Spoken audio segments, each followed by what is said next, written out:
वज़ीर आज़म साहब ने खुद यहाँ पे आके जिस दिन योगा किया उस दिन जम्मू कश्मीर के लोगों को ये विश्वास दिया कि यहाँ जो है समय पर इलेक्शन किए जाएंगे। होम मिनिस्टर साहब ने भी बिल्कुल यही बयान दिया। इलेक्शन कमीशन भी इलेक्शन की तैयारी कर रही है, तो इसमें अब शक की गुंजाइश कहाँ पर है। उमर साहब, जम्मू पीसफुल इलाका माना जाता था, मिलिटेंट एक्टिविटीज़ में इजाफा हो रहा है, आप देख रहे हैं कि सिचुएशन कैसी है, तो हाउ वुड यू रिएक्ट? मतलब ये सवाल आप बीजेपी से करिए ना। जो लोग 370 के यहाँ से उड़ाने के बाद ये दावा कर रहे थे कि सारी मिलिटेंसी 370 के साथ जुड़ी हुई है और इसको हटाने के बाद जो है जम्मू कश्मीर जो है पूरी तरह से यहाँ पे अमन छाया रहेगा, ये सवाल आप उनसे करिए। हमने बार बार कहा है कि मिलिटेंसी का 370 से कोई लेन देन नहीं था, हटाने से भी मिलिटेंसी पे कोई ख़ास असर नहीं पड़ेगा और ये साबित हुआ है। ये लोग लापरवाही कर रहे हैं, ये लोग अपने काम के तरफ ध्यान ही नहीं दे रहे हैं, बाकी चीज़ों में लगे हुए हैं।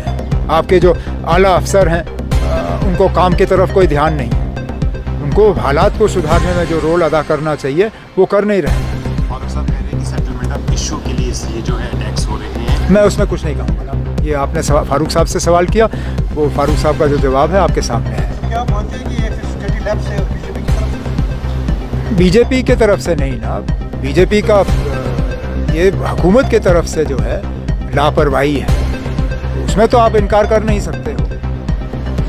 हालात जो हैं दिन ब दिन और ज़्यादा ख़राब होते जा रहे हैं, इसके लिए कसूरवार कौन है?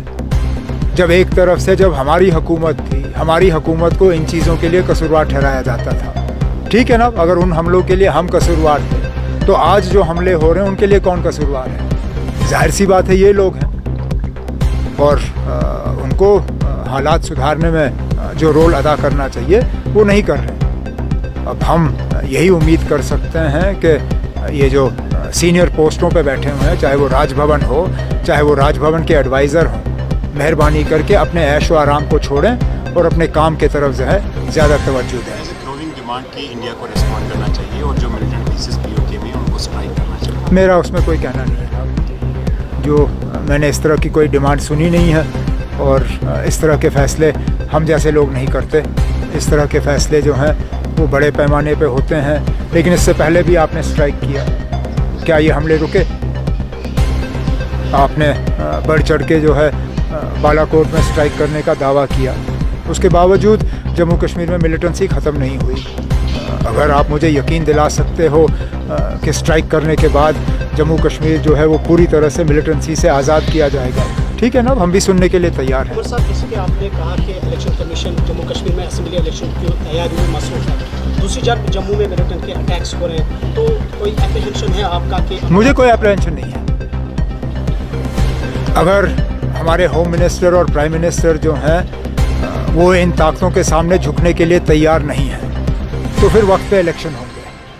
लेकिन अगर हमारे प्राइम मिनिस्टर होम मिनिस्टर के पैर थोड़े हिल गए और वो इन ताकतों के सामने झुक गए और इन हमलों के बाद उन्होंने इलेक्शन पोस्टपोन किया, तो मुझे लगता है वो हमारे मुल्क के लिए एक बहुत बुरी बात होगी। ये हमले अगर किए जा रहे हैं इलेक्शन पोस्टपोन करने के लिए, तो फिर मैं तो यही उम्मीद करूँगा कि हम इन ताकतों को कामयाब होने नहीं देंगे।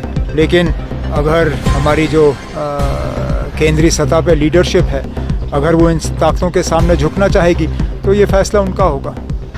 ओके।